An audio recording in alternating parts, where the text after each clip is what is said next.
Johnny సినిమాని గతంలో మీరు డైరెక్ట్ చేసి ఆ టైంలో కొంత ఫ్లాప్ అనే ఇబ్బందికరమైనటువంటి వాతావరణాన్ని కలిగించుకున్నారు. ఈ సినిమాలో మీరు లాస్ట్ క్లైమాక్స్ మీరే డైరెక్ట్ చేశారని చెప్పేసి చెప్తున్నారు.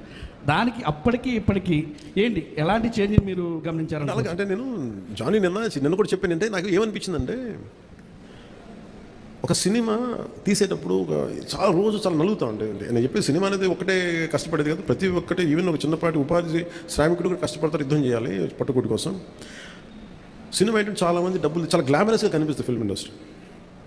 దానికి నేను ఒక చిరంజీవి గారు లాంటి అన్నయ్య ఉండి, నేను సక్సెస్ఫుల్ అయిన యాక్టర్గా ఉండి, ఖుషి తర్వాత వరుసగా విజయాల తర్వాత కూడా ఒక జానీ అనే సినిమాని నేను డైరెక్ట్ చేసేది ఆడకపోయిన వెంటనే ఒక 5 రోజులు 10 రోజులు నెల రోజుల తర్వాత ఫస్ట్ షో పడింది, ఇది బాగలేదు అనగానే వెంటనే మొత్తం ఫైనాన్షియర్స్ డిస్ట్రిబ్యూటర్స్ అందరూ నా ఇంటి మీదకి వచ్చేసారు.